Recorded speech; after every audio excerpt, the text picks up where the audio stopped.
É o canal da TV Damaso do YouTube, o seu canal do direito.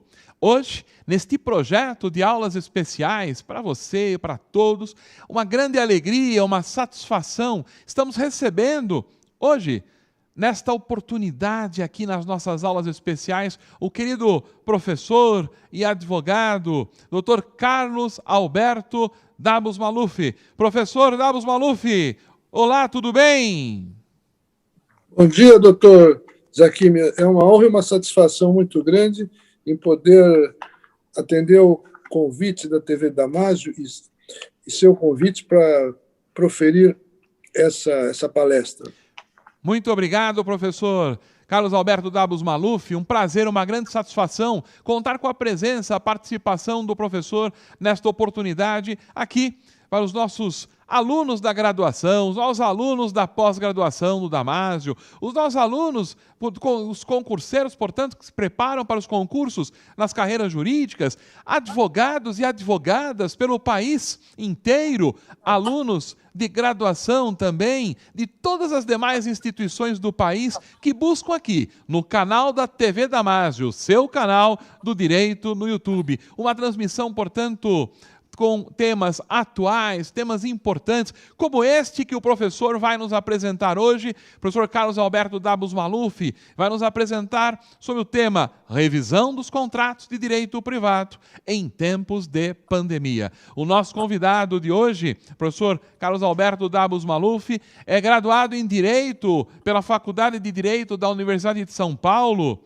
também tem mestrado na mesma instituição, doutorado também na USP, e é livre docente em Direito Civil pela Universidade de São Paulo. Atualmente é professor titular do Departamento de Direito Civil na Faculdade de Direito da Universidade de São Paulo, onde leciona no curso de graduação, nos cursos de pós-graduação, sempre presença marcante e com disciplinas disputadas pelos alunos aí, o nosso palestrante. Nosso palestrante também foi chefe lá no Departamento de Direito Civil da USP no período de setembro de 2011 a setembro de 2015. Participou da comissão de juristas criada pelo deputado Ricardo Fiuza para apresentar sugestões de modificações ao Código Civil de 2002.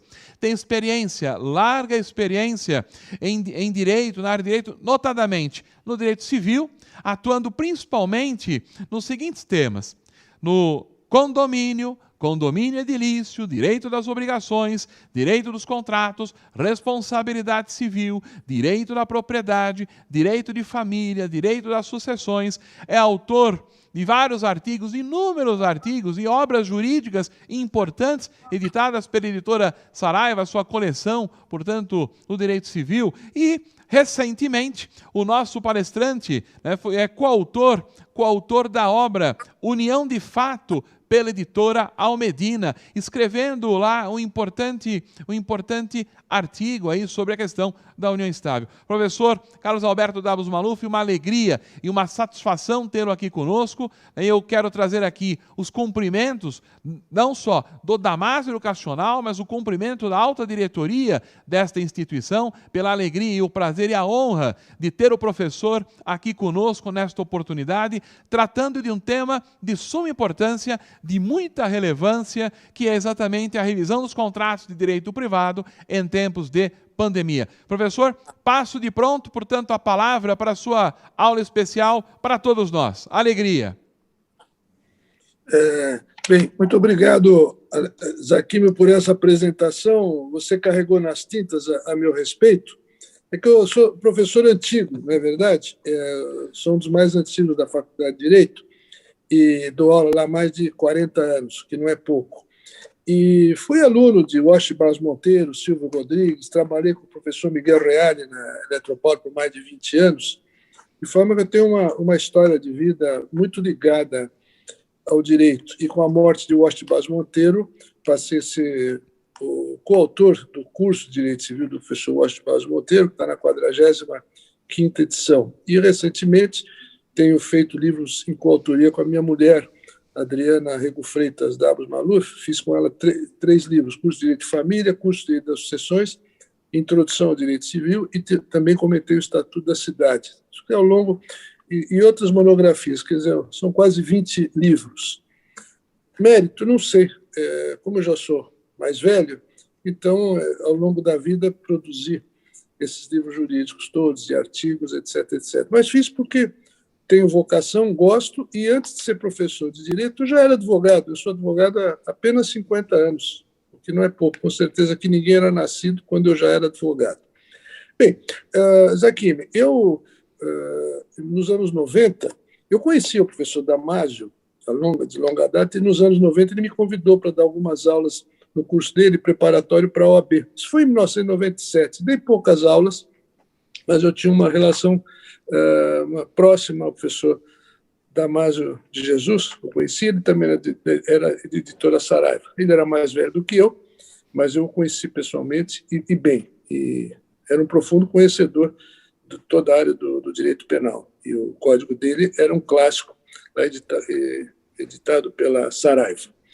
Bem, o tema que eu escolhi falar para os senhores, a revisão dos contratos na pandemia, nada mais é do que tudo aquilo que eu venho gravando nos meus vídeos, no meu canal YouTube. Eu tenho um canal YouTube, não vou fazer propaganda porque ele é gratuito, mas eu tenho um canal de YouTube antigo, onde eu tenho mais de 60 vídeos gravados. Os últimos 7 foram dedicados à pandemia, às relações no direito civil do último ano. Quem se interessar é só colocar o meu nome por inteiro, Carlos Alberto Dabos Maluf, que vão aparecer esses vídeos. Por que a importância desse tema da revisão dos contratos na pandemia ou na Covid-19? Porque assim que surgiu a doença, a partir de março do ano passado, o comércio começou a fechar, entendeu? E criou-se uma crise econômica muito grande, mundial, uma crise mundial. Nós nunca tínhamos visto isso, pelo menos na nossa geração. Em 1918, quando houve a greve espanhola, ninguém era nascido. E de gripe espanhola, de espanhola não tinha nada. A gripe ela estava na Europa, só que havia censura na Europa por causa da guerra. Vamos tirar uma foto, junta todo mundo, não tem problema lá. Alô? Isso aqui dá? Dá. Alô? Estão ouvindo bem? Alô? Sim, fala sim. Estamos ouvindo, pois professor. Não. Então, terminada a Primeira Guerra, um jornal espanhol publicou que havia uma epidemia na Europa. Então, na verdade, essa epidemia não era da Espanha, só que havia censura na Europa. Muito bem. Então, há mais de 100 anos, nós não tínhamos uma pandemia como essa, que está matando muita gente. Só no Brasil, mais de 430 mil pessoas. De forma que isso atingiu frontalmente toda a sociedade, e principalmente o direito civil, que foi chamado a dirimir as questões que começaram a chegar no judiciário. Lojas fechadas, shoppings fechados, e os comerciantes não tinham como pagar o aluguel aos proprietários. Criou-se um impasse. O proprietário vai ficar sem receber o aluguel, se ele depende daquilo para viver, e os comerciantes também alegavam que não podiam pagar o aluguel porque as lojas estavam fechadas e os shoppings estavam fechados. Então, começaram a surgir as primeiras demandas nos tribunais, e os juízes teriam que ser rápidos nas suas decisões, com pedidos de tutela antecipada. Muito bem. Isso foi no mês de março do ano passado, no final de março, e em abril começaram a surgir as primeiras decisões. E é bom que, senhores, antes de começar a fazer comentário das decisões que estão comigo aqui, várias decisões de primeiro grau e de segundo grau, é bom que se faça, então, se enfrente um pouco a questão doutrinária do que seria essa pandemia. Seria caso fortuito ou força maior? O que seria essa pandemia? Ela poderia ser enquadrada dentro das excludentes de culpabilidade? Essa é a questão. Então, eu já posso dizer aos senhores que o professor José Fernando Simão, que é professor de Direito Civil na Faculdade de Direito, escreveu um artigo muito interessante já o ano passado, dizendo que para esquecer o caso fortuito, mas que devia se aplicar à teoria da base do negócio. Eu li com atenção aquele artigo e dou razão ao professor Simão, porque efetivamente caso fortuito e força maior não é, e explico por quê. Eu mesmo escrevi um artigo sobre caso fortuito e força maior, um artigo antigo, que está publicado na Revista dos Tribunais, no volume, acho que 502, é muito antigo, que depois eu reescrevi para o Código 2002, um livro em homenagem ao professor Rui Geraldo Camargo Viana, um livro que foi publicado em 2009 pela editora Revista dos Tribunais.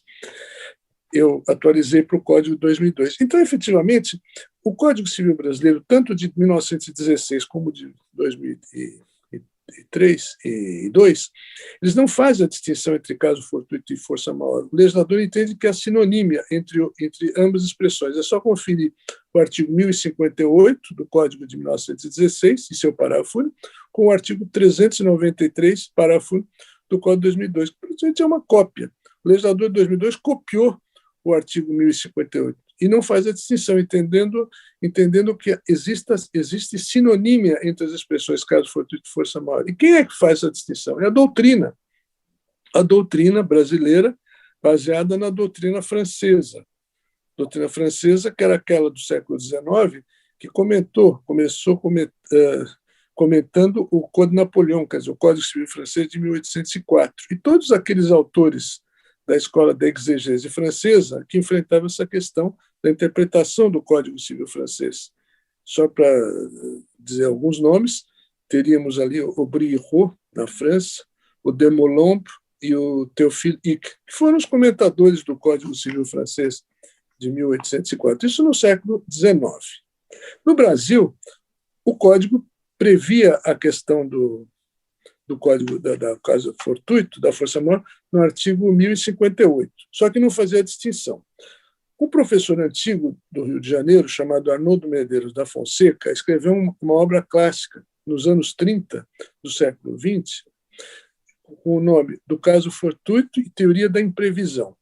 Lá o professor Arnoldo Medeiros da Fonseca, ele se baseou numa tese de doutoramento de um autor francês chamado Jean Radouin, que foi publicado em 1920 pela editora Rousseau, na França, em Paris, fazendo a distinção. Exatamente o que era caso fortuito e força maior e como é que a doutrina fazia essa distinção. Aqui no Brasil, a partir de Claus Bevilacqua, que era o autor do projeto do Código de 1916, ele dizia o seguinte, que caso fortuito é tudo aquilo que decorre da natureza. Maremoto, inundação, terremoto, atualmente um tsunami, tudo aquilo que é provocado pela natureza seria caso fortuito. E a força maior? Tudo aquilo que decorreria do homem, de terceiros, uma greve, uma insurreição, uma guerra civil, etc., etc. Tudo aquilo que é provocado pelo homem. Só que a doutrina não era unânime. Havia alguns doutrinadores que entendiam o contrário. Por exemplo, Lacerda de Almeida, que era um grande civilista, que escreveu antes do Código de 16, ele entendia o contrário, dizia que o caso fortuito era o que decorria do homem, que a força maior seria da natureza. Mas pouco importa a distinção que a doutrina fazia, porque o Código de 2002 não fez a distinção. Essa era a distinção feita pela doutrina brasileira, que seguiu a doutrina francesa. E o Código de 2002 repetiu a regra do artigo 1058, lá no artigo 393. Bem, feito esse breve histórico, essa questão doutrinária do caso fortuito, então o professor Simão mandou excluir o caso fortuito. O que o sujeito poderia alegar? Poderia alegar o caso fortuito com as lojas fechadas? Por que eu estou dando ênfase a isso? Porque eu encontrei algumas decisões que os juízes concederam o caso fortuito e a isenção do pagamento do aluguel. Por isso que eu estou primeiro falando da doutrina para depois chegar na jurisprudência. Muito bem. Então, o caso fortuito é um dos institutos que nós vamos agora lá na frente, enfrentar isso na jurisprudência. A segunda questão que se propunha nessa questão da revisão dos contratos seria o problema da excessiva onerosidade, ou a teoria da imprevisão. A excessiva onerosidade é um instituto novo no direito, no Código Civil de 2002, prevista lá no artigo 478 e 479 e 480. Isso não havia no Código de 1916. O legislador brasileiro foi buscar esses artigos lá no Código Fascista, no Código Italiano de 1942, na época de Mussolini. Só que o Código Italiano ele permitia a revisão dos contratos, e o Código Brasileiro, mais drástico, no artigo 478, só fala na resolução dos contratos. Apenas no artigo 479 abre uma pequena exceção. Então, era um pouco diferente do Código Italiano e também diferente do Código Civil Português, que previa também a revisão dos contratos. Então, o segundo instituto, eu falava do caso fortuito, Depois falei da excessiva onerosidade. E também temos uma terceira questão, que é a famosa cláusula rebus sic stantibus. O que vem a ser a cláusula rebus sic stantibus? Ela tem muito a ver com a teoria da imprevisão. Aquilo que Arnoldo Medeiros da Fonseca já havia escrito, a cláusula rebus. O que é a cláusula rebus? A cláusula rebus sic stantibus, ela é uma exceção à regra romana de 2000 anos, aquela famosa regra pacta sunt servanda. Os contratos devem ser cumpridos, devem ser respeitados. Essa era a regra geral de 2000 anos. Só que na Idade Média, houve uma atenuação dessa regra, dizendo o seguinte: olha, se houver imprevisão, podemos aplicar a cláusula rebus. Isso muito tempo depois, na Alta Idade Média.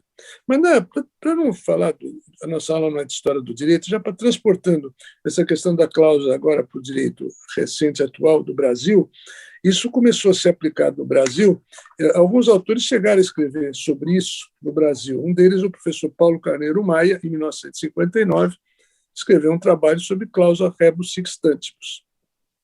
E ela, daqui a pouco nós vamos ver a aplicação dessa cláusula rebus sic stantibus, da teoria da imprevisão, começou a ser aplicada no Brasil, principalmente no final dos anos 50 e início dos anos 60 do século passado, com a Constituição de Brasília, porque Juscelino Kubitschek queria inaugurar a capital em 21 de abril de 1960, então levou tudo para o Planalto Central. Como nada havia lá, houve superfaturamento. Já desde aquele tempo, na Idade Moderna, já tivemos a corrupção. As grandes empreiteiras superfaturavam, faziam superfaturamento de cimento, de ferro, porque não tinha nada no Planalto Central. E se ganhou muito dinheiro e com isso surgiu a inflação.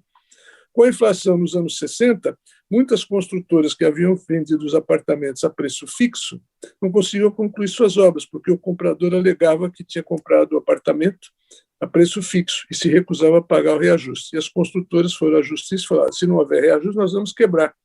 Então, o comprador tinha que ceder, porque não adiantava ele ficar inflexível e falar: não, o contrato tem que ser cumprido, e ele ia ficar com o esqueleto na mão. Então, os tribunais brasileiros começaram a autorizar, a fazer a revisão dos contratos através da cláusula rebus, de que houve um desequilíbrio contratual e que precisaria ser reposto. Por isso, haveria a teoria da imprevisão. Daí que surgiu no Brasil moderno, essas questões foram parar no judiciário. Então, falávamos do caso fortuito da força maior, da excessiva onerosidade, da figura prevista no Código Civil de 2002, agora da cláusula rebus sic stantibus, que tem muito a ver com a teoria da imprevisão, entendeu? E também uma outra teoria antiga, que também se aplica e vai se aplicar também no próprio direito pretoriano, na jurisprudência. Que teoria antiga seria esta? Seria a famosa teoria da pressuposição, criada por um autor alemão famoso chamado Bernhard Winscheid, na segunda metade do século XIX, Winscheid, que ele inspirou muito o Código Civil Alemão de 1896, o BGB, o famoso BGB, que entrou em vigor em 1900. Qual era a teoria da pressuposição? Essa teoria não foi aceita pela doutrina do sistema romano-germânico, porque essa doutrina achava que poderia criar uma insegurança desculpe, caiu a minha tela aqui, poderia criar uma insegurança nos negócios jurídicos. Então, o que consistia essa teoria? O caso emblemático que surgiu na época foi no início do século XX, com o coroamento do rei Eduardo VII na Inglaterra, com o falecimento da mãe dele, a rainha Vitória. Com o falecimento dela em 1901, preparou-se um grande desfile nas ruas centrais de Londres. E os proprietários de algumas janelas começaram a alugar essas janelas para as pessoas que queriam assistir o desfile. Começaram a alugar. Só que, por questões de segurança, aquele trajeto foi cancelado, não houve o desfile. E aí os proprietários queriam continuar recebendo o aluguel, dizendo: a janela está à disposição do inquilino. E o inquilino dizia: mas para que me serve a janela? Eu quero o meu dinheiro de volta, se eu já paguei, eu não vou pagar o aluguel. Criou-se um impasse, essa questão foi parar nas cortes inglesas, e as cortes inglesas decidiram que não teria que haver o pagamento, porque eles alugaram na pressuposição de que ali iria passar o desfile, o cortejo real. Então, essa teoria, mas ela não vingou, porque achavam que poderia criar uma insegurança, e ele Winscheid dizia: olha, isso vai sair pela porta, mas vai entrar pela janela. não tenha dúvida nenhuma, porque seria aquilo que Orlando Gomes aqui no Brasil chamaria condição não desenvolvida. Isso Orlando Gomes dizia. Essa teoria da pressuposição que não vingou, ela deu frutos a uma nova teoria, e essa sim vingou, foi a teoria da base do negócio, a teoria do alemão chamado Paul Ertmann, que em 1921 desenvolveu essa teoria, e mais tarde aprimorada por Karl Laritz, o famoso Karl Laritz, muito tempo depois, que aperfeiçoou essa teoria do Paul Ertmann, da teoria da base do negócio. E aqui no Brasil, essa teoria foi muito bem estudada pelo professor Clóvis do Couto e Silva, ele tem até um artigo publicado na revista Tribunais sobre a teoria da base do negócio. Aqui em São Paulo, desenvolvida pelo saudoso professor Antônio Junqueira de Azevedo, e no Nordeste, desenvolvida pelo professor Marcos Bernardes de Mello. Muito bem. Então, do ponto de vista doutrinário, é exatamente isso. E em relação a esses coronate cases do coroamento do rei, eu lembrei, tem um artigo recente publicado no Conjur pelo professor Rogério Lauria Marçal Tucci. Ele fala exatamente sobre essa questão dos coronate cases. Foi publicado no Conjur no ano passado. E lá o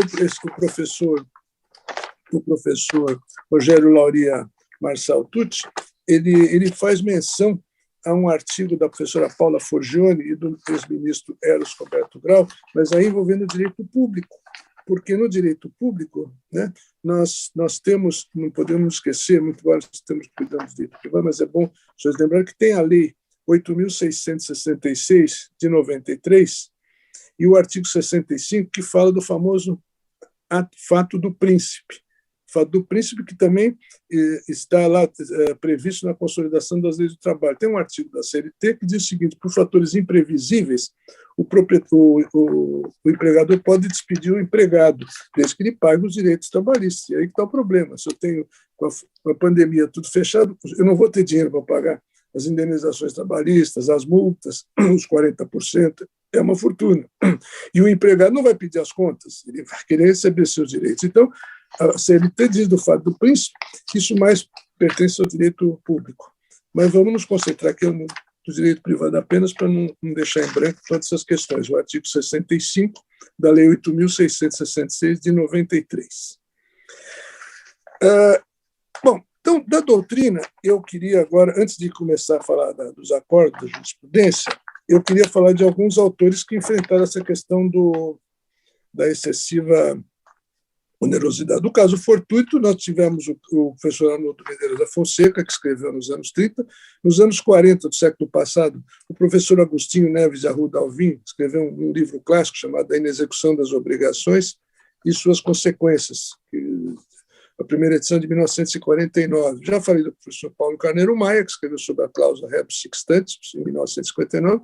Depois tivemos Renato José de Moraes, que escreveu também sobre a cláusula rebus sixtantis, só para dizer das principais. E a professora Regina Beatriz Tavares da Silva escreveu um opúsculo sobre a cláusula rebus e a teoria da imprevisão, isso já nos anos 1979.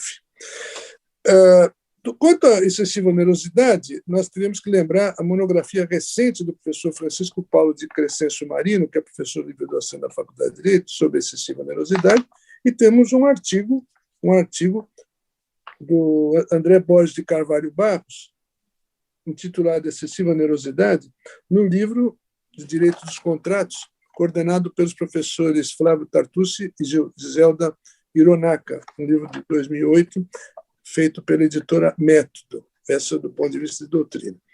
E da revisão dos contratos, nós temos que lembrar o nome de Otton Sidon, que escreveu sobre a revisão dos contratos, depois o professor Rogério Ferraz Donini, sobre a revisão dos contratos no Código Civil e no Código de Defesa do Consumidor, o professor Otávio Luiz Rodrigues Júnior, que escreveu sobre a revisão dos contratos, só para dizer os principais desses os mais recentes. Então, os senhores estão vendo que, do ponto de vista doutrinário, o Brasil tem bons autores que se debruçaram sobre essa questão. Agora, vejamos a legislação. O que comanda toda essa legislação? Em primeiro lugar, caso fortuito, força maior, artigo 393 do Código Civil. Tira em previsão o artigo 317 do Código Civil, o artigo um tanto Está mal colocado, mas, enfim, cuida lá da imprevisão, artigo 317. Os artigos que cuidam da excessiva onerosidade, os artigos 478, 479 e 480. Né? E depois, nas leis, isso caráter geral, e nas leis específicas. Em primeiro lugar, o artigo 19 da Lei de Locação de Imóveis Urbanos, o artigo 19 da Lei 8.245/91, eu fui um dos comentadores dessa lei, logo que saiu, e o artigo 19 que dá essa prerrogativa da revisão dos contratos, se o contrato já tiver mais de 3 anos de duração, para mais ou para menos, eu posso pedir a revisão para mais ou para menos. Se o aluguel se desvalorizou, eu posso pedir a revisão para menos. Mesmo que o contrato esteja vencido, se já houve 3 anos de contrato, eu posso pleitear a revisão. E a outra lei específica é o Código de Defesa do Consumidor, de 1990, e ali no artigo 6º, inciso 5 romano, e também o artigo 51, que cuida das cláusulas abusivas e iníquas. Então, legislação nós temos para revisão dos contratos, tanto da locação, o artigo 19, como também o Código de Defesa do Consumidor, o artigo 6º, inciso 5 romano, e o artigo 51, que cuida das cláusulas abusivas e iníquas. Então, nesse contexto, falei da doutrina, de todos os autores que escreveram sobre essa matéria, falei da legislação, do Código Civil, do Código de Defesa do Consumidor, da Lei de Locação de Imóveis Urbanos. E temos o Código Civil, nos artigos 473, 74, que cuida da rescisão dos contratos. Bom, então, da doutrina, eu acho que já falamos bastante, e lembraria aos senhores, quando eu falava lá atrás da gripe espanhola, em 1918, houve um deputado na França chamado Fayot, que ele apresentou a Lei Fayot, que é ali que cuidava da imprevisão, da revisão dos contratos, a necessidade de revisão, porque a Europa estava quebrada com a guerra, ninguém tinha dinheiro. Então, urgia que se fizesse a revisão dos contratos. E ali, essa famosa Lei Fayot, que se destacou muito, porque leva o nome do deputado francês, que se destacou muito para pedir essa revisão dos contratos. Todos os civilistas modernos fazem menção à Lei Fayot. Eu mesmo, no Washington Bas Monteiro, que eu sou coautor, Silvio Venosa, Mariana Diniz, Caio Mário da Silva Pereira, Orlando Gomes, Carlos Roberto Gonçalves e outros. Só um minuto que eu vou pegar um exemplar aqui.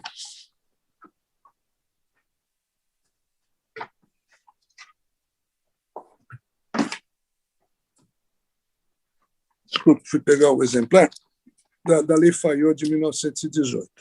Bom, depois de tudo isso que eu falei, e o professor Francisco Paulo de Crescencio Marino, ele, interpretando o artigo 478 do Código Civil, ele disse que só poderia haver a resolução do contrato. Quer dizer, ele fez a aplicação literal, como os autores da Escola de Exegese francesa. Só que no caso da locação, especificamente, as partes não querem a resolução. O inquilino não quer sair do imóvel, o proprietário não quer ficar com o imóvel vazio. A grande realidade é essa, eles querem fazer uma revisão. Então, a jurisprudência passou, os primeiros casos começaram a surgir na jurisprudência, de qual seria esse percentual de razoabilidade para se fazer a redução da locação, do valor, porque não seria razoável simplesmente dizer não vou pagar. Depois de tudo isso que aconteceu, o que surgiu depois no Brasil? Veio a lei de emergência, de projeto do senador Antônio Anastasia, que foi aprovado pelo senhor presidente da República, com alguns vetos. Felizmente, o presidente vetou, por exemplo, aquele artigo que dizia que não podia haver despejo, não, queriam ficar sem pagar, não iria haver pagamento do aluguel até outubro de 2020. Felizmente, esse artigo foi vetado. Agora está correndo na Câmara um outro artigo dizendo que estão proibidos os despejos até 31 de dezembro deste ano. Isso é muito ruim. Eu acho que o legislador não devia se meter querer regulamentar a economia. É muito ruim. Isso é por lei. Você regulamentar que você não pode, você desestimula até a própria locação. Você fica com medo de alugar.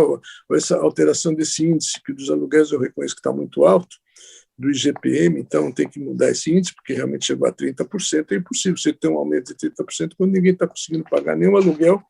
Estão pedindo redução dos aluguéis, mas isso é outra questão. O fato é que o professor Francisco Marino se debruçou sobre esse assunto, estudou muito isso lá no direito italiano, fez um longo estudo nessa obra Excessiva Onerosidade, dizendo que, em princípio, só poderia haver a resolução, mas eu vou mais além, a jurisprudência acabou não adotando a tese do Marino, dizendo que poderia haver essa rescisão, que eu concordo com a jurisprudência, que a jurisprudência tem que ter essa sensibilidade. Bom, como é que surgiram esses impasses? As primeiras decisões, agora, tanto a parte doutrinária, nós já podemos passar ao enfrentamento dessa questão nos tribunais. Vamos aplicar tudo aquilo que eu falei agora e o que aconteceu nos tribunais nos últimos tempos. Logo que surgiu o impasse, e depois logo veio a lei do Anastasia, que envolvia locação, pensão alimentícia, não poderia haver prisão por não pagamento de pensão alimentícia, o sujeito não pagava porque não queria pagar, ele perdeu o emprego, não tinha como pagar a pensão alimentícia. Então, não era razoável mandar prender o devedor. Mas primeiro vamos falar da locação, que é o grande problema que tem havido nos tribunais. As primeiras decisões começaram a ingressar na juíza pedindo de tutela antecipada. A primeira decisão que chegou às minhas mãos foi do juiz da 22ª Vara Civil, chamado Fernando Henrique de Oliveira Biocati, no dia 2 de abril de 2020. 2 de abril, um pouco mais de um ano. Essa decisão era o seguinte, em apertada síntese, era uma locação que o sujeito pagava, que ele pagava R$27 mil, e queria pagar apenas 10% de aluguel. Ela estava fechada, queria pagar R$2.700. O juiz não aceitou, achou muito pouco e fixou em quase R$10 mil. Quase um terço. Ele pagava quase 30%, fixou em 10%, 30%. Achou que não era razoável 10%. No mesmo dia, vejam como o direito não é matemática, pode ser 2, pode ser 2, pode ser 5, 6. No mesmo dia, o Jornal Estado de São Paulo, no dia 3 de abril, publicou uma notícia de uma juíza de São Paulo, chamada Flávia Poiares Miranda, que havia aceito a tese do caso fortuito por uma empresa que não queria pagar o aluguel por 4 meses. E ela deu a liminar, ela antecipada, dizendo que realmente era um problema de caso fortuito, porque estava tudo fechado, não tinha como pagar o aluguel, aceitou.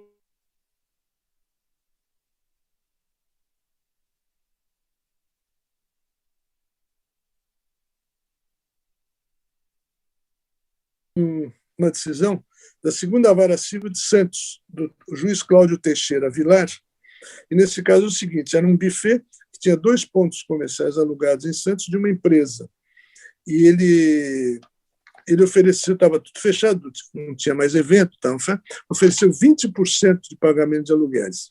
O juiz não aceitou os 20% e fixou em 40%. Mas o interessante é que, nesse caso, lembro-me muito bem, o buffet alegou que essa empresa proprietária desses pontos comerciais de Santos era uma empresa forte, que tinha um patrimônio de R$11 milhões. E como ela tinha um patrimônio, não é renda, patrimônio, imóveis, ela poderia arcar com esse, não é prejuízo, mas poderia reduzir para 80%. O juiz não aceitou, dizendo o seguinte, pouco importa que tem 11 milhões, tem um contrato, eu não vou aceitar 20%, senão seria quase um enriquecimento sem causa. Então, ele fixou em 40%. O argumento de que a empresa proprietária tinha 11 milhões não sensibilizou o juiz de primeiro grau. Eu já vou falar sobre isso daqui a pouco. Na mesma época, uma decisão do Paraná, do juiz federal Frederico Anderson, ele acolheu a tese do caso fortuito envolvendo a locação da concessão do aeroporto Afonso Pena. A concessionária falou, mas eu não estou conseguindo vender nada, eu não posso pagar esse aluguel, o aeroporto está fechado. O juiz aceitou a tese, não, então não precisa pagar até julho, por 4 meses, você ia ficar sem pagar, aceitou a tese do caso fortuito. Então, vocês estão vendo que nós já temos 2 decisões pró-revisão dos contratos, né? O primeiro juiz mandando pagar 20%, não 30% praticamente, e o outro mandando pagar 40%. E 2 decisões acolhendo a tese do caso fortuito, que eu discordo, eu acho que não é caso fortuito, mas, enfim, estou trazendo para os senhores qual é o comportamento da jurisprudência. Ainda em matéria de primeiro grau, encontrei uma decisão de Salvador, envolvendo a terceira Vara Civil de Salvador, do juiz, não é só São Paulo, não estou falando de outros estados, Érico Rodrigues Vieira. A questão era o seguinte, o Sindicato dos Lojistas de Salvador entrou com essa ação dizendo que os shoppings estavam fechados, o shopping estava fechado, que não tinha como eles pagarem o aluguel. Nem o aluguel fixo, aquele módico, nada, mas se propunha pagar simplesmente o condomínio. O juiz aceitou a tese e deu pelo caso fortuito por 4 meses também, que não precisava pagar o aluguel, Terceira Vara de Salvador. E uma outra decisão de Brasília, em que um pequeno escritório de advocacia pagava R$2.000 de aluguel e falou que era muito, pediu a redução para R$1.000. O juiz de primeiro grau não aceitou, fixou em R$1.300, e o desembargador em Brasília, doutor desembargador que julgou isso, Eustáquio de Castro, manteve a decisão de primeiro grau. Desculpe se eu estou lendo alguns nomes, mas é que é muita coisa para guardar na minha cabeça, essa parte de nome de relator, e etc, etc. Bom, isso foi em primeiro grau. Então, São Paulo, Santos, depois Justiça Federal em Curitiba, e depois Bahia, e depois Brasília. Tudo bem. Segundo grau. Como é que se comportaram as decisões de segundo grau? Decisões de segundo grau. São Paulo. São Paulo nós tivemos 3 decisões, as primeiras decisões. Uma delas do desembargador Arantes Teodoro. Arantes Teodoro, que não acolheu o pedido de revisão. Ele não acolheu o pedido de revisão no dia 6 de abril de 2020, dizendo que não tinha que pagar o aluguel, não deu a moratória. E tem uma frase nesse acordo muito interessante. Diz o desembargador Arantes Teodoro: não compete ao judiciário fixar a moratória. O que ele quis dizer com isso? Pela minha experiência de advocacia, ele quis dizer o seguinte: isso cabe ao legislador fixar a moratória. O juiz tem que aplicar a lei. Não compete ao judiciário ele fixar a moratória. Tem que aplicar a lei. Exatamente. Então, ele deu provimento, em parte, à apelação dos inquilinos, dizendo o seguinte: olha, só dou provimento para não protestar o título, não protestar o contrato de locação, não podia levar protesto, mas negou o provimento e mandou pagar integralmente. Uma outra decisão, a 34ª Câmara de Direito Privado, já envolvendo o desembargador Costa Wagner. Essa decisão foi muito feliz do desembargador Costa Wagner, porque ele escreveu no voto tudo aquilo que nós pensamos na cadeia sucessória. Então, em apertada síntese, eu não vou ler o voto dele aqui, que é longo, mas na parte que interessa, ele disse o seguinte: se o inquilino deixar de pagar ao proprietário, o proprietário também, o aluguel, o proprietário vai deixar de pagar a escola do seu filho, não vai pagar o supermercado, não vai pagar o plano de saúde, não vai pagar o IPTU, não vai pagar o condomínio, não vai pagar nada. Não vai pagar nada. Tudo bem. E aí o proprietário também deixando de pagar, o dono da escola também, que vai deixar de receber a mensalidade, vai deixar de pagar o professor, e o professor, por via de consequência, não vai pagar a escola do seu filho, o supermercado, IPTU, o condomínio. Mas o Costa Wagner foi cirúrgico nesse voto dele, desenvolvendo isso com grande maestria, uma clareza solar. Vale a pena os senhores verem esse voto. Depois eu vou passar para o doutor Zaquim no WhatsApp, eu tenho todo esse material, eu vou passar ao doutor Zaquim, ele depois transfere. Tem todos esses acordos, essas decisões todas, eu tenho aqui, eu passo depois da aula para o doutor Zaquim, tá? Tem tudo isso, o artigo do professor Simão, o artigo do professor Lauria Marçal Tucci, etc, etc. E é interessante notar que eu estava falando desse outro... E a terceira decisão do Tribunal de Justiça de São Paulo, do desembargador, envolvendo o desembargador Geraldo Pinheiro Franco, que é o presidente do tribunal, aí envolvia o mandato de segurança de várias empresas que não queriam pagar o imposto. Olha, tem tudo fechado, não querendo pagar imposto. O desembargador Pinheiro Franco negou o provimento, dizendo não, o imposto tem que ser pago, porque é com o imposto que é o imposto que vai pagar segurança, educação e saúde. Então, não posso deixar de receber o imposto. E não deu provimento, negou o provimento, eles tiveram que pagar o imposto. Isso é o desembargador Pinheiro Franco. Agora, eu falava dessa decisão tudo. Depois de muito tempo, recebi uma decisão de primeiro grau de um jovem juiz, que foi meu aluno de pós-graduação, Francisco Speck de Souza, uma sentença muito bem elaborada, erudita, de grande erudição, lá em Joinville. E ele foi duríssimo na decisão, não concedeu redução nenhuma de aluguel, não concedeu nada, nem pagar integralmente o aluguel. Isso foi em julho do ano passado. Não concedeu. Agora que eu falei dessas decisões todas, falei todas essas decisões, eu quero conversar com vocês, eu vou dialogar um pouco essa questão da relação locatícia. Todo mundo pensa que o grande vilão da história é o proprietário, que o inquilino é sempre o hipossuficiente. Lê do engano. Hoje, o inquilino não é hipossuficiente. Imagine o senhor, o proprietário, tem um imóvel só, ou dois. Às vezes está alugado para uma grande rede de supermercados, ou então está alugado para uma grande concessionária de veículos, que tem mais de 100 filiais no Brasil. O proprietário só tem aquele imóvel. É razoável ele simplesmente parar de receber aquele aluguel? Ele vive como? Ele já tem uma certa idade, você tem que pagar, ele fica sem pagar nada, ele tem cuidador, tem plano de saúde, tem filho em colégio, faculdade. Uma faculdade de medicina hoje custa R$10 mil uma mensalidade. Então, você recebe R$20 mil de aluguel, é muito dinheiro. Não é muito dinheiro. Para cidades caras, que nem São Paulo, Rio de Janeiro, Belo Horizonte, Recife, 10 mil não representa nada. Uma UTI no hospital de primeira linha em São Paulo custa 15, 20 mil reais por dia. É isso mesmo que vocês estão vendo, não é por mês, é por dia. Então, você simplesmente para de receber. As concessionárias de veículos estão publicando na publicidade de jornal que custa R$1 milhão por dia. Então, que hipossuficiência é essa? Vamos deixar essa hipocrisia de lado, não tem hipossuficiência. De forma que eu venho sustentando nos meus vídeos, a minha tese tem sido aceita pelo tribunal. Vamos rachar esse prejuízo, dividir por 2, porque a suspensão é temporária. O imóvel está à disposição do inquilino. Também sempre ele pagou bem, só que agora, nesse momento, está difícil. E é que se fazer uma distinção entre locação de shopping e locação de loja de rua. A loja de rua, o aluguel é muito mais barato. O faturamento é menor, mas também o controle é menor. E no shopping ele é obrigado a dar nota fiscal de tudo, porque além do aluguel fixo, ele tem que pagar o aluguel sobre o faturamento. Então, o controle é muito mais rígido. Eu ouvi outro dia de um lojista que tinha 40 lojas em shoppings, ele estava se desfazendo dessas lojas e estava montando loja de rua. Falou, meu faturamento é muito menor, mas também meu custo é muito menor. É a grande realidade. Então, tem que se adaptar. Quer dizer, o shopping é mais sofisticado, sem dúvida alguma. Existe um shopping em São Paulo, lá na Avenida Faria Lima, que só ficou loja de grife. É impossível entrar naquele shopping. Tudo custa uma fortuna. Então, excluir, houve uma discriminação? Evidentemente que sim, mas lá está aberto, livre iniciativa, só vai quem quer, ninguém é obrigado a ir naquele shopping. Mas o fato é que ficou um shopping de preços altíssimos, altíssimos. Muito bem.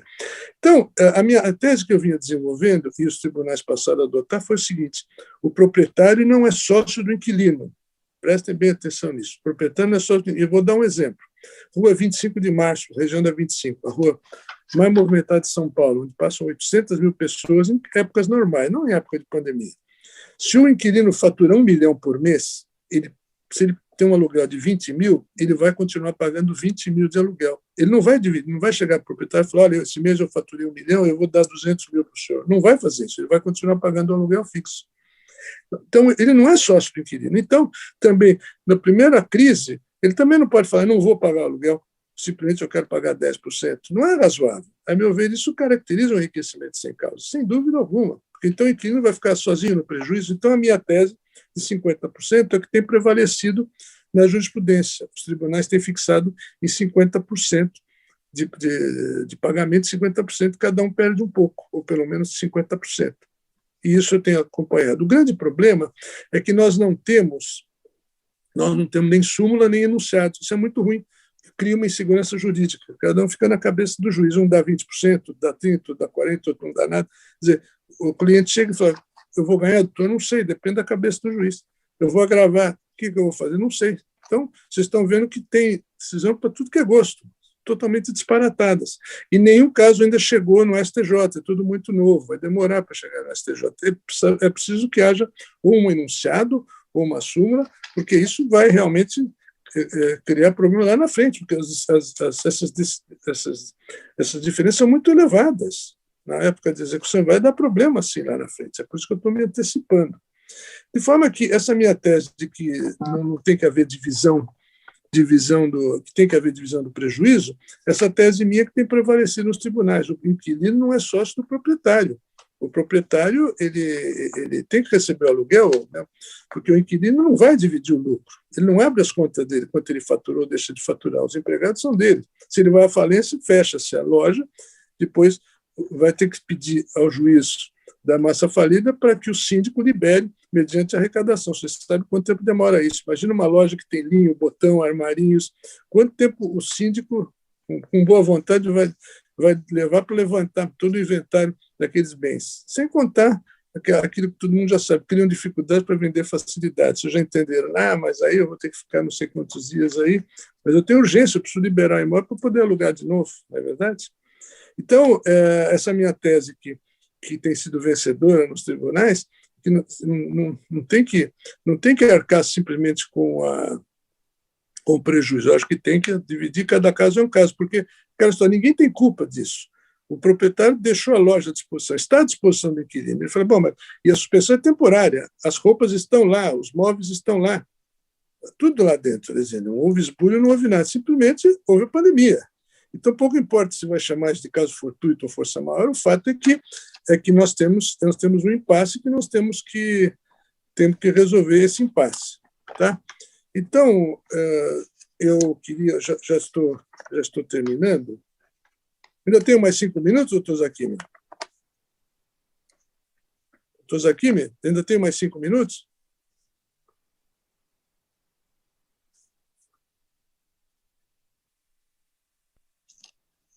Alô?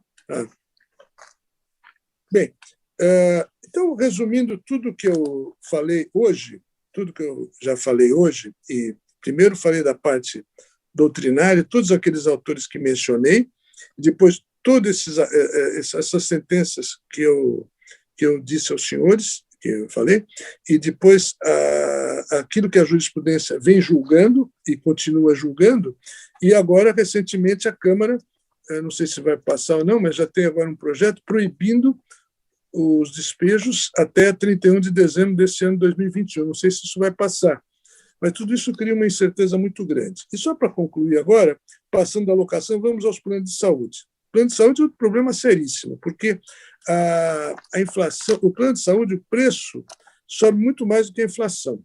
Então, os tribunais estão abarrotados de ações pedindo revisão dos contratos de saúde, porque sobe 18%, 20% contra uma inflação de 6% ou 7%. As pessoas não estão conseguindo mais pagar os planos. E é uma enorme injustiça. Conheço uma senhora com 93 anos que pagou 35 anos, agora não tem como pagar, e se não pagar 2 meses, está cancelado o plano, ela não recebe dinheiro de volta. Está tudo errado.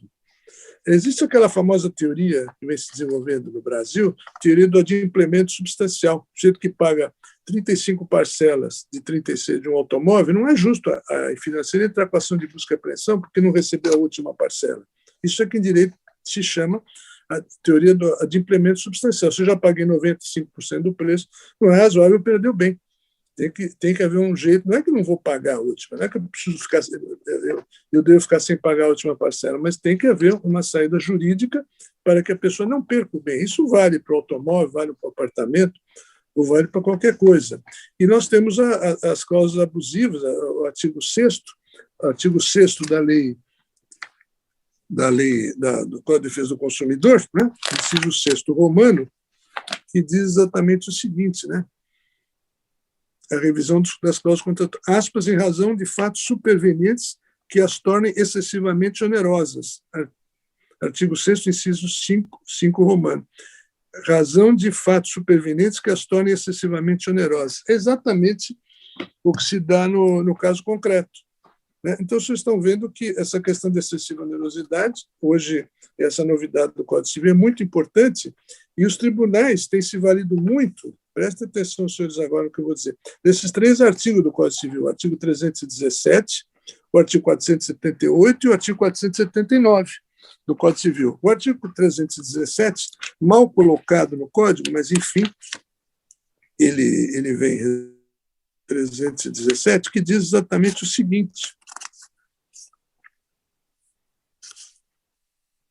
quando por motivos imprevisíveis sobrevier desproporção manifesta entre o valor da prestação devida e do momento de sua execução, poderá o juiz corrigi-lo a pedido da parte, de modo que assegure quanto possível o valor real da prestação. Quando por motivos imprevisíveis sobrevier desproporção. E o 477, 478, que diz o seguinte: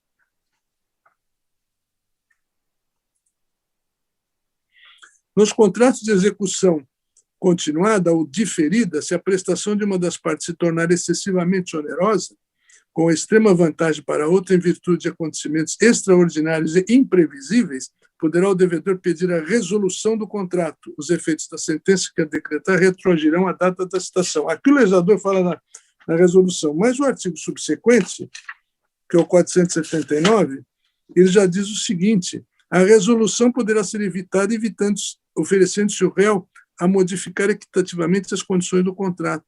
Dá essa prerrogativa aqui a jurisprudência, que poderá ser evitada oferecendo o réu a modificar equitativamente as condições do contrato.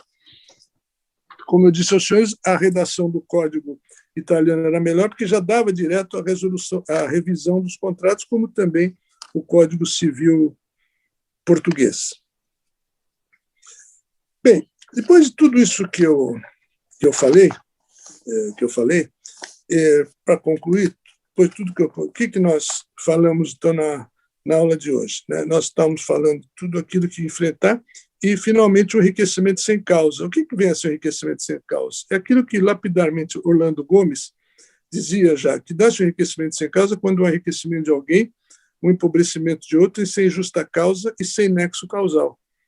Figura essa prevista nos artigos 884 e 887 do Código Civil. E essa figura do enriquecimento sem causa, senhores, está intimamente ligada a um outro instituto novo do Código Civil, que é a lesão. A figura que já havia no direito romano, a lesão enormíssima, havia nas ordenações filipinas de 1603, mas que ficou de fora do Código Civil de 1916. Mas o Código de 2002 já prevê a hipótese da lesão. Em apertada síntese, o que vem a ser lesão? Eu vou dar um exemplo pragmático. Uma senhora de 90 anos tem um imóvel que vale R$1 milhão, um apartamento. Ela se atrapalha no preço, acaba vendendo por R$200 mil. Ela morre. Os herdeiros vão ver que a mãe tinha vendido aquilo por 200, uma coisa que valia R$1 milhão. Chegam no comprador, dentro do prazo, evidentemente, não vai deixar esperar prazo de prescrição e tal. Ela, olha, você comprou por 200 mil uma coisa que vale R$1 milhão.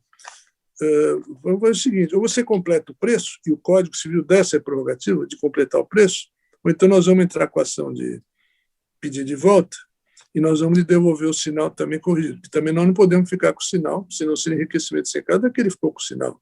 Então, devolve os 200 mil corrigidos, ou então a pessoa completa o preço. Você gosta muito do imóvel, então você vai completar o preço. Está no Código Civil, dá essa prerrogativa. Então, o enriquecimento sem causa tem muito a ver com tudo isso que nós dissemos hoje, porque também o inquilino se aproveita, às vezes, de uma situação. Existe má-fé. Se aproveita de uma situação. Boa-fé, vocês sabem que a professora Judite Martins Costa tem um livro sobre a boa-fé no direito privado, que é a melhor obra do Brasil sobre isso. Ela se inspirou muito em Antônio Menezes Cordeiro, lá em Portugal. Tem uma obra de mais de 1000 páginas, A Boa-fé no Direito Privado, A Boa-fé no Direito Civil, uma obra da editorial Medina, publicada em Portugal, do Antônio Menezes Cordeiro. Tem mais de 1000 páginas. E a Judite Martins Costa, que no Brasil se inspirou muito na obra de Antônio Menezes Cordeiro. Se inspirou muito na obra do Antônio Menezes Cordeiro. Bem, então, com isso, senhores, eu posso encerrar, depois de tudo que nós falamos, para dizer o seguinte: a doutrina está trazendo muitos subsídios à jurisprudência, tudo aquilo que está chegando nos tribunais pátrios. Vocês estão vendo que nós temos decisões para tudo. Juiz aceitando a tese do caso fortuito, outros juízes não aceitam a tese, alguns juízes reduzindo o aluguel, mandando pagar 30%, 40%, 50%, e 60%, 70%, enfim. Não existe uma uniformização, como eu disse. Isso é muito ruim porque cria uma insegurança jurídica. Isso é ruim. Isso é muito ruim. Então, qual o meio termo? O meio termo, quer dizer, se fixar em 50%, seria uma coisa razoável, dentro da razoabilidade, do bom senso, aquilo que nós temos que fazer. Porque o princípio romano era aquele, né? Dá-me o fato que eu lhe darei o direito. Então, o fato está aí. Então, o juiz tem que enfrentar, tem que aplicar. E nesse pedido de tutela antecipada, evidentemente que nesses agravos todos, nós não temos, infelizmente, uma uniformização. Isso vai demorar algum tempo. E, pelo visto, a pandemia ainda continua, nós não vamos nos livrar dela até o fim do ano, e nós temos que aguardar. O fato é que o prejuízo é grande, a economia está quebrada, são os bares e restaurantes, os que fecharam não vão reabrir, os hotéis estão numa situação precária, também as agências de turismo, que não se vende passagem, então a economia está claudicante. Em 1929, tivemos a quebra da Bolsa de Nova York. Agora, o Brasil já vinha mal economicamente desde 2015, estava claudicante. Com a pandemia, acabou de encerrar. O que tem de placa na cidade de São Paulo, de aluga-se vende, é uma coisa impressionante. Eu, que frequento a região do centro, nunca vi tanta loja fechada na região da 25 de Maio, da Rua Direita, do Triângulo Antigo, perto da Faculdade de Direito, lojas fechadas, as pessoas não conseguem alugar nem pela metade do preço. Os proprietários estão reduzindo os aluguéis e os proprietários, os inquilinos falam, não adianta eu só reduzir, porque eu não tenho nem para pagar um terço do preço. Eu vou fechar para evitar de ter um prejuízo maior, porque cada mês que se passa, isso vai aumentar, é uma bola de neve. O sujeito não vê perspectiva no fundo desse túnel. Tá? Então, situação difícil, isso envolve diretamente o direito civil, essas relações de direito privado, em todos os segmentos. Quem tem plano de saúde vai sofrer com os reajustes, porque muita gente está saindo dos planos, isso vai encarecer para aqueles que ficarem. Então, existem planos de saúde hoje que custa 5, 6, 7 mil reais por pessoa se tiver hospital de primeira linha, diríamos assim. Quer dizer, está se tornando proibitivo. E muita gente está saindo dos planos particulares e está sobrecarregando o SUS, que é gratuito, que as pessoas não têm dinheiro. As escolas particulares estão se ressentindo, porque muito pai está vendo que os filhos estão em casa, então estão tirando das escolas públicas para colocar, escola privada, colocar escola pública. Como eu disse no início da exposição, hoje uma faculdade de medicina custa ao pai 8, 10 mil reais por mês de mensalidade. É uma pequena fortuna. Escolas de São Paulo e Rio de Janeiro, escola de crianças de 7, 8 anos, custa 3, 4 mil reais por mês. Quem é que está ganhando para pagar isso? E com outra questão, o serviço não tem como diminuir o preço do serviço. Por exemplo, condomínio. Eu sou síndico de prédios, já fui de outros prédios. Não abaixa, porque o salário, eu não posso reduzir o salário, tem que mandar embora o funcionário e contratar outro.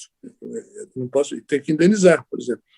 Então, não tem esse tipo de acordo. Então, não cai o condomínio, IPTU, as prefeituras não querem saber, elas continuam recebendo IPTU, de forma que fica uma situação difícil. Cai a renda, mas não cai a despesa. Eu não sou economista, mas tenho vivência, sei o que eu estou dizendo. Quer dizer, aquela história da antiga conta que a gente faz com o papel. Não precisa nem estudar nada, não precisa nem estudar. Se eu tenho uma entrada de 30 e gasto 40, eu estou quebrado. Assim, crônica da morte anunciada. Eu preciso ter 50 para gastar 30. Eu não posso ter 30 e gastar 40. O que vai acontecer? Vou entrar no cheque especial, juros extorsivos, para não dizer pornográficos, né? Porque o que os banqueiros ganham de dinheiro é uma coisa absurda. Uma coisa absurda. E o governo diz na Constituição que os juros legais de 1% ao mês. Faz-me rir. 1% ao mês. O cheque especial custa 12% ao mês. Então, a regra não é a mesma. Infelizmente, não se aplica com a defesa do consumidor para dizer que os juros são extorsivos. Antigamente, criticava-se muito a agiotagem. O que praticam os bancos? O que é isso? Esses juros que eles cobram dos empréstimos. Tanto faz. A agiotagem feita pelo particular. E isso, os bancos ganham com a desgraça dos outros, não é verdade? Quer dizer, infelizmente, não existe coração em banqueiro nem em dono de plano de saúde. Você não pode pagar, eles cortam. É uma realidade. É muito triste isso que eu estou dizendo. Você paga 40 anos de plano de saúde, pagou uma pequena fortuna. Quando ele mais precisa, ele não tem. No segundo mês, ele está cortado do plano, porque ele não tem mais 5 mil reais por mês para pagar. Vocês vejam que sistema errado esse do Brasil. É por isso que aquela frase atribuída ao Charles de Gaulle talvez tenha razão de existir, que o Brasil, infelizmente, não é um país sério, porque aqui se pratica o ativismo judicial. Na falta de legislador, o judiciário supre essa falta de legislação, infelizmente.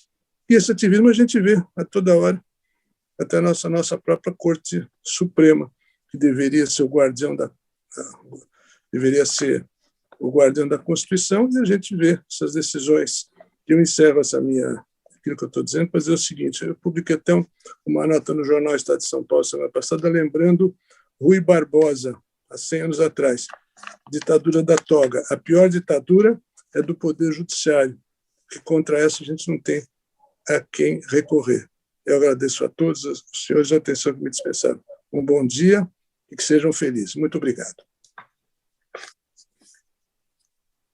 Muito obrigado, professor Davos Maluf, pela sua primorosa palestra, como sempre. Inclusive, eu já recebi aviso, já recebi mensagens elogiosas aí da sua palestra, da sua aula especial, tratando exatamente sobre a revisão dos contratos de direito privado. Realmente fantástico. E eu acho que neste momento de pandemia que nós estamos passando, né, todas as questões voltadas ao direito, né, acabaram, na verdade, sofrendo um impacto, sofreram um tipo de modificação, e os tribunais acabaram produzindo, na verdade, jurisprudência, né, dentro de um outro enfoque, portanto, que é da grave pandemia nós estamos enfrentando. Exatamente isso. Então, é a própria interpretação dos artigos que nós já temos, portanto, do próprio Código Civil e tudo, né, à luz exatamente da própria circunstância da pandemia. Exatamente isso. Agora, e aí, eu quero devolver a palavra ao professor, ainda que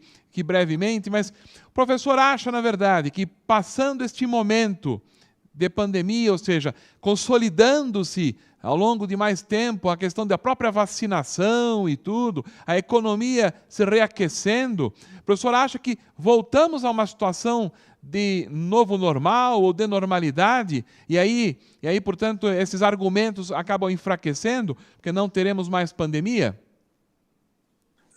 Zaquim, pela minha experiência profissional, é o seguinte: isso vai demorar muito tempo. Eu já tomei as 2 doses de vacina, né? Pela idade que tenho, já tomei as 2 doses.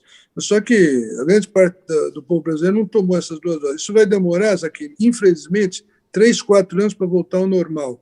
Isso eu digo porque eu tenho feito vários contratos de locação em que nós colocamos o valor cheio e dizendo que no primeiro ano vai ter uma redução de 50%.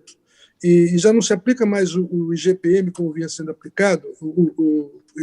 Estão querendo aplicar o IGPM, que é muito alto, e mudar para IPCA, mas isso vai demorar, Zaquim. Não dá para a gente saber hoje o que vai acontecer. Realmente, o mercado está recessivo, e eu estou dizendo para você isso. Antigamente, cobrava-se luvas, Zaquim, por pontos comerciais fortes, né? Da rua Oscar Freire, rua 25 de Maio. Uma luva, para o sujeito entrar no imóvel, não era para comprar o imóvel, não, para comprar o ponto. O fundo de comércio custava R$500 mil.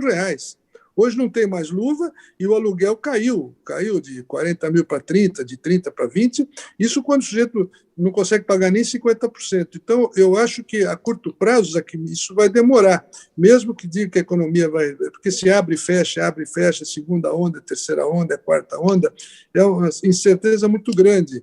Eu frequento uma cidade do interior de São Paulo que os hotéis estão vazios, e uma instância climática famosa. Os hotéis estão vazios, não conseguem fechar nem 50% dos quartos. Os hotéis não estão conseguindo pagar nem a folha de pagamento. É um negócio muito grave. E tem que pagar IPTU, e tem que pagar outras despesas. E não pode despedir, quer dizer, teria que pagar rescisão contratual, que é muito caro. Então, não vejo luz no fundo do túnel, Zaquim, infelizmente, nos próximos 2 anos, não. Eu acho que nós vamos ter que estar nessas águas revoltas. Infelizmente, não temos muita saída. Infelizmente, como eu falei, tudo aquilo que envolve educação e tal, continua caro. As escolas continuam cobrando 3, 4 mil reais uma mensalidade, entendeu? Os condomínios não abaixam o preço, e agora, em qualquer dissídio que tem, nós vamos ter aumento de salários, está me entendendo? Quer dizer, algumas coisas estão congeladas, né? Os salários, algumas coisas estão congeladas, mas nem tudo. De forma que tudo aquilo que envolve prestação de serviço está muito caro. Veja a alimentação mesmo, é tudo disparatado. Semana passada comprei lá um peixe que custava X, hoje o preço do peixe já custa X mais Y, dobrou em 10 dias. Deu material de construção uma fortuna. Então, um automóvel hoje custa 100 mil reais. Quem é que pode comprar um automóvel hoje? É uma coisa absurda. Então, a economia não gira a economia. Existe uma fábrica que agora está alugando automóvel. Outro dia eu vi uma fábrica famosa lá do Japão, que aqui no Brasil está alugando automóvel, porque ninguém vai estar comprando carro. Mas agora o aluguel também é muito alto. Que mundo que essas pessoas vivem? Como é que pode cobrar R$ 1.500 o aluguel de um automóvel? Quase o preço de um apartamento. Quem é que vai alugar automóvel? Então, você não anda de automóvel. Enfim, todo mundo empobreceu. A grande realidade é essa. O dólar está R$ 6, o euro está 7 e a libra está 8. Verdade. Então, infelizmente, o Brasil vai continuar sendo o terceiro mundo. Não sei se eu vou estar vivo para ver alguma coisa melhor, mas é muito triste para filhos e netos. O que nós vamos deixar para filho e neto aí para ver essa turbulência toda, entendeu? E o governo que não se entende, entendeu? Quer dizer, é uma pseudo-democracia, enfim. Não sabemos, eu não quero misturar política com isso, mas dentro da nossa especialidade, que é o Poder Judiciário, né, essas últimas decisões do Supremo Tribunal Federal me deixaram muito preocupados. Né? O sujeito muda de voto, a Constituição não é respeitada, né, por aqueles que tinham obrigação de respeitar a Constituição. Eu vi outro dia uma palestra do professor Ives Gana da Silva Martins, para mim um dos maiores constitucionalistas desse país, ele criticando de forma dura as decisões do Supremo Tribunal Federal. Hoje o próprio Supremo, ele mesmo, ele investiga, o Supremo, ele mesmo, ele julga, ele condena e ele manda prender. Onde estamos? Que saudade do tempo de Moreira Alves, de Filadélfo Azevedo, Hahnemann Guimarães, e Carlos Maximiliano e todos grandes juristas que passaram pelo Supremo Tribunal Federal. Não é possível. Os ministros conhecem a Constituição, claro, muito mais do que nós.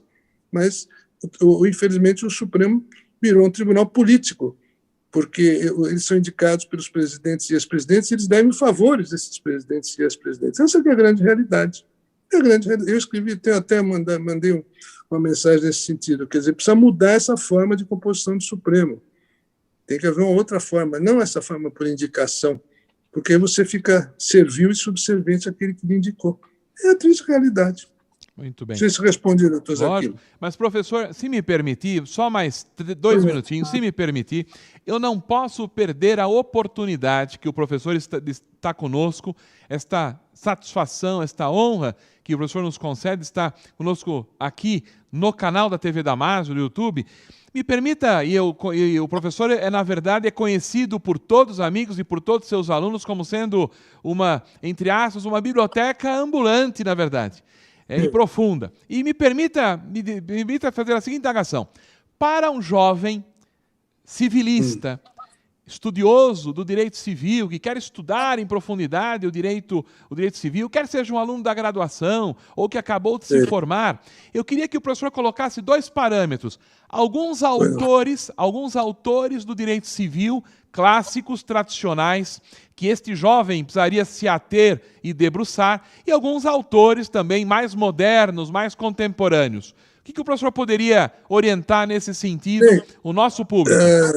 Eu tenho mais 5 minutos, doutor Zaquim? À vontade, professor, à tempo que o professor quiser. Doutor Zaquim, então, ao jovem civilista que está se formando agora, eu acho o seguinte, eu tenho que procurar lá no tempo, lá atrás, tá? Século XIX no Brasil, o maior civilista que nós tivemos, Augusto Teixeira de Freitas. Augusto Teixeira de Freitas escreveu o esboço dele em 1860, depois ele escreveu a Consolidação das Leis Civis. Infelizmente, o esboço dele não foi...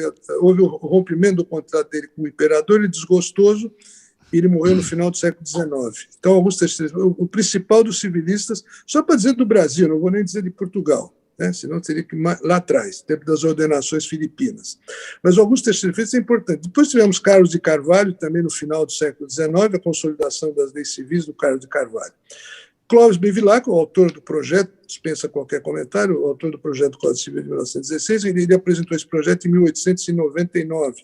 E tivemos outros projetos de Código Civil, Joaquim Felício dos Santos, isso no final do século XIX, Joaquim Felício dos Santos, que também teve um projeto de Código Civil brasileiro.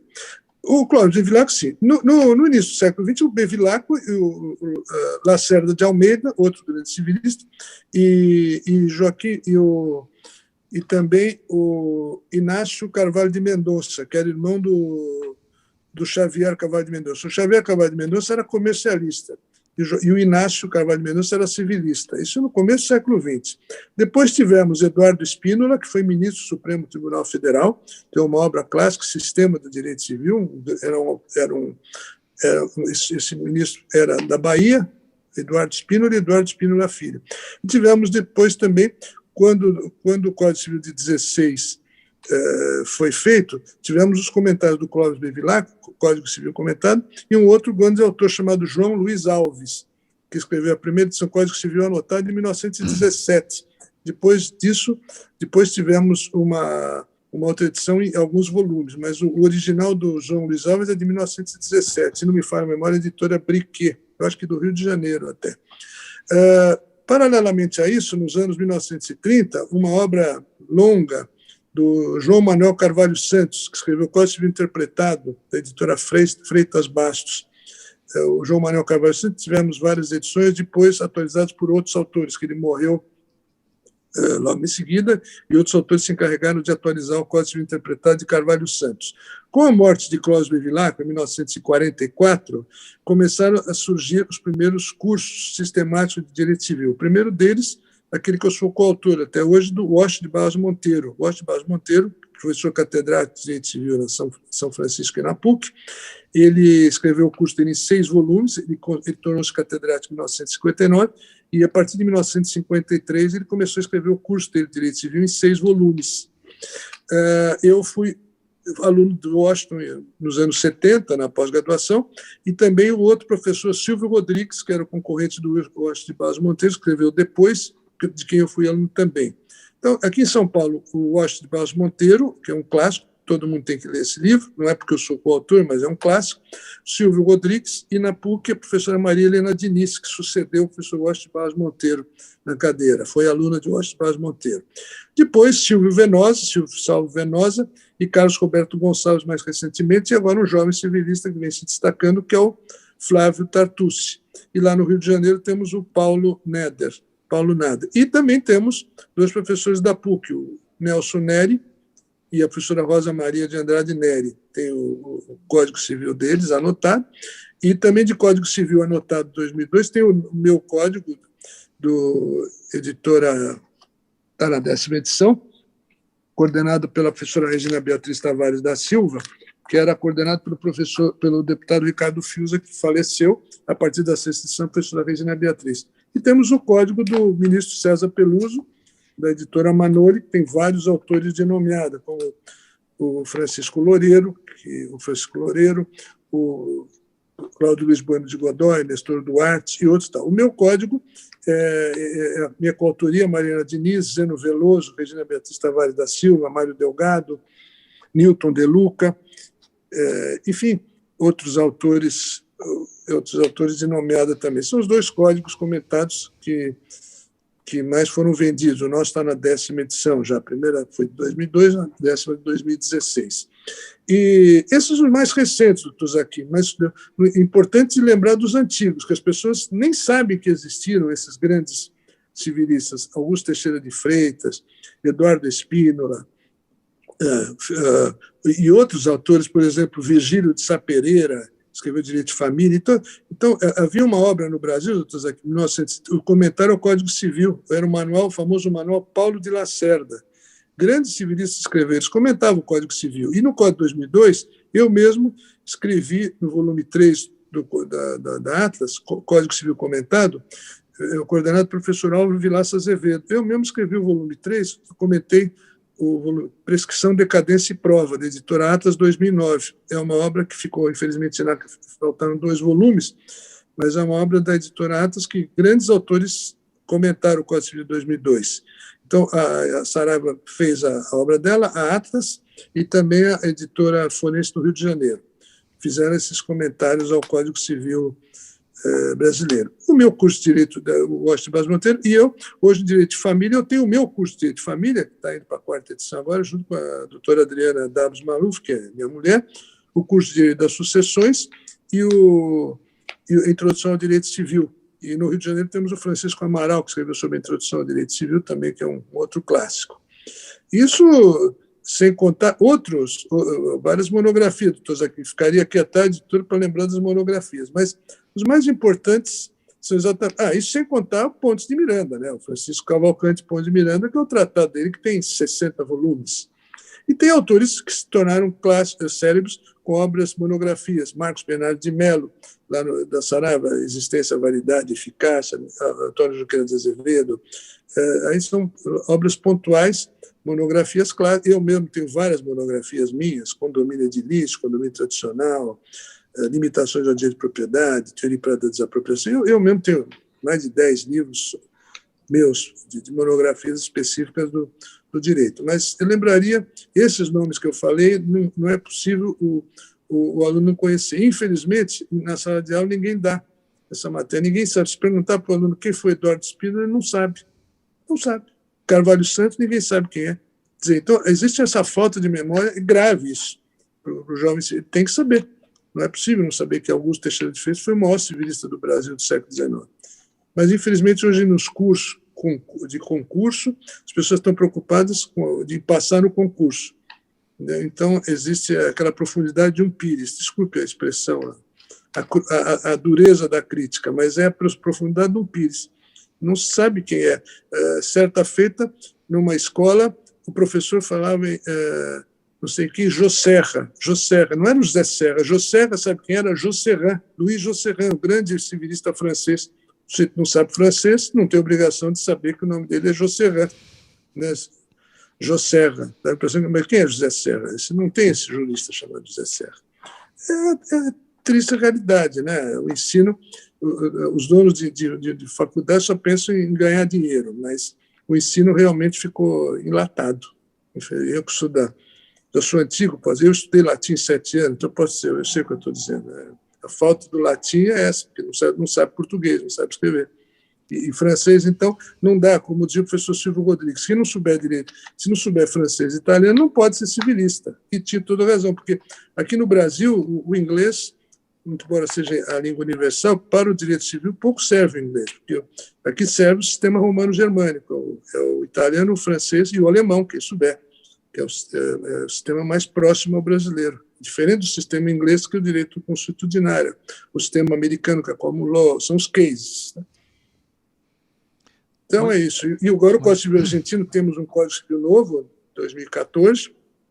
O outro Código argentino vigorou por mais de 100 anos, e quem fez o autor, isso é uma particularidade interessante, doutor Zacchini. O Código Civil argentino de 1869, que era do Vélez Sarsfield Dalmácio, que é o nome de um time de futebol da Argentina, né? Mas o Dalmácio Vélez Sarsfield é o autor do projeto de Código argentino, e ele se inspirou muito na consolidação do Teixeira de Freitas. Só pegar a redação original do Código argentino e ver lá no rodapé. Freitas, porque a consolidação das leis civis de Teixeira de Freitas tinha 4.000 artigos, e o Código argentino também tinha 4.000. Então, o esboço Teixeira de Freitas, a consolidação, influenciou muito mais o direito argentino do que o próprio Bevilacqua. O Bevilacqua tinha formação germânica da Escola do Recife, da época de Tobias de Freitas, de Tobias Barreto, então ele se deixou levar também por influência germânica, por isso que o nosso código ficou mais enxuto. O Código Brasileiro tinha 1.807 artigos e o novo tem 2.046, porque nós trouxemos para o Código Civil o direito de empresa. O professor Reale fez trazer isso por causa do direito de empresa dentro do Código Civil brasileiro, porque a primeira parte do Código Civil Comercial de 1840 e 1850 foi revogada pelo Código Civil de 2002. Só a primeira parte do Código Civil de 1850. É isso aí, professor Zacchini. Eu acho que com isso eu devo te dar uma breve colaboração aí.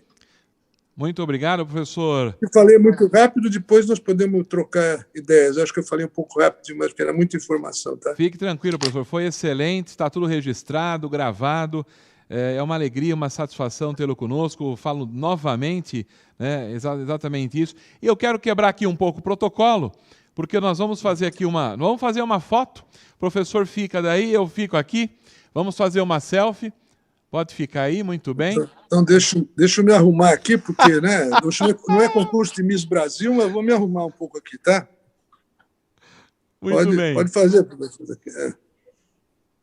A foto já está feita, depois eu encaminho por WhatsApp para o professor, eu encaminho, uma alegria e sempre uma satisfação muito grande tê-lo conosco. Muito obrigado, professor Carlos Alberto Dabos Maluf, por este momento histórico, este momento importantíssimo deste projeto de aulas especiais do Damásio Educacional, recebê-lo nesta oportunidade para tratar de um tema atualíssimo, em que muitos autores têm se debruçado sobre esta temática de revisão contratual, a influência, portanto, o impacto da pandemia, né, nos contratos, dentro de uma vertente também judicial, né, e jurisprudencial, né, sobre este tema. Muito obrigado, professor. Eu vou devolver a palavra ainda aqui rapidamente, só para as suas considerações finais.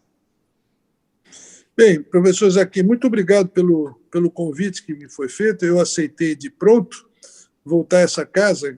Eu dei algumas aulas aí nos anos 90, de saudosa memória, e o professor Damásio Evangelista de Jesus, que eu conheci pessoalmente, bastante até, tive vários contatos com o professor Damásio, e queria agradecer a todos os alunos que tiveram essa paciência de 1h30 que eu falei. Desculpe se falei um pouco rápido demais, porque vocês perceberam que eu não preparo a palestra, eu vou falando. Então, às vezes, vocês perdem o raciocínio e depois fica difícil. Mas, pela minha experiência, acho que fui claro e objetivo, e falando exatamente aos pontos mais importantes. Eu não fiquei perdendo tempo com coisas que não interessariam ao enfrentamento dessa questão. Questão difícil solução, e repito mais uma vez, infelizmente não temos enunciados e não temos súmulas. Então temos uma insegurança jurídica assim, cada caso é um caso, e o advogado tem que se defender dessas agruras, porque o próprio juiz está meio perdido, porque infelizmente, se tudo for parar na mão do juiz, ele não vai ter juiz suficiente para julgar tantas questões, porque o código ficou muito aberto e tudo deixa na mão do juiz julgar. Isso é ruim. Isso é ruim, quer dizer, tudo vai na mão do juiz, quer dizer, não vai ter juiz suficiente para julgar todas essas questões. Se todo mundo for ao judiciário para pleitear tutela antecipada, se não consegue fazer alguma vai aqui meu conselho, tentem conciliar. A melhor coisa é sentar numa mesa e tentar negociar com o inquilino. Plano de saúde com o inquilino, com o proprietário é mais fácil, né? Plano de saúde é mais difícil, que envolve Ministério da Saúde, é mais complexo, mas do particular para o particular é mais fácil, que não depende de terceiros. Então, o proprietário tem que ter sensibilidade, sim, não adianta forçar muito, senão ele vai ficar com o imóvel fechado, e é pior. Então, tem que haver um conselho. Agora, também o inquilino também dizer, não vou pagar nada, aí não adianta, um mês ele vai ter que sair, porque ele não pode ficar 2, 3 meses sem pagar. A não ser que ele consiga essas decisões de caso fortuito por 4 meses. É uma tentativa. Porque o não a gente já tem na hora, a gente pode tentar para ver se a gente consegue alguma coisa, né? A gente tem que tentar. Essa é a sugestão que eu dou àqueles que são advogados militantes. E não adianta inventar a roda, não existem cláusulas mirabolantes. Colocar cláusula que depois vai ser discutida no judiciário não adianta, cláusulas leoninas que vai contra a lei, etc, etc. Não adianta. Não tem invenção de roda aí. Tem que ser do jeito que as coisas são, certo? Muito obrigado mais uma vez e uma boa tarde. Muito bem, professor Carlos Alberto Dabos Maluf, alegria, satisfação tê-lo aqui conosco nesta oportunidade, trazendo aqui uma primorosa aula, uma aula magna, né, para nossos alunos do curso de Direito do Damásio e alunos de curso de Direito do país inteiro. Também, lógico, advogados, advogadas que buscam na TV Damásio, seu canal do Direito no YouTube, que buscam atualidade, buscam direito, portanto, enfrentado em profundidade. Então, para vocês que estão aí nos assistindo, eu pergunto, você já se inscreveu no canal da TV Damásio? Não? Então para tudo, inscreva-se agora mesmo no canal da TV Damásio e aproveita, quando você se inscrever, já clica ali também no sininho, porque aí você vai ser notificado, vai ser avisado de todas as transmissões, de todos os eventos. Aproveita que você está aí, já dá um like aí para esta aula, para esta aula especial, para este vídeo, porque aí muito mais gente vai acabar recebendo, vai ser notificado, nós vamos propagar, portanto, para muito mais pessoas esta aula especial, proferida hoje pelo professor Carlos Alberto Dabos Maluf. Então, não esqueça, inscreva-se no canal, clica no sininho e aí você também clica ali, dá um like para todos nós.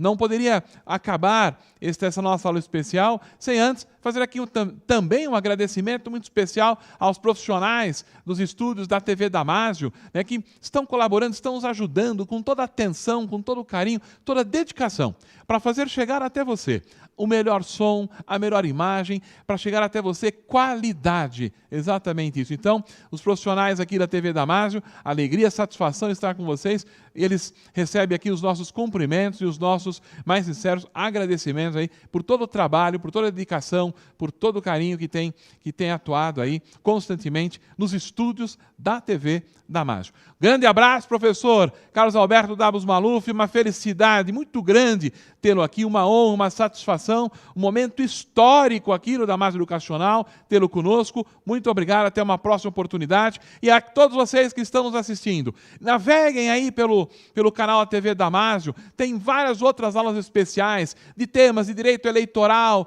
direito civil também, temos outras aulas, direito do trabalho, direito processual civil, processual penal, direito notarial e registral, eleitoral, constitucional. Veja, inúmeros temas estão aí para você poder navegar e, portanto, descobrir direito a partir do canal da TV Damásio. A todos, muito obrigado e até uma outra oportunidade. Até logo!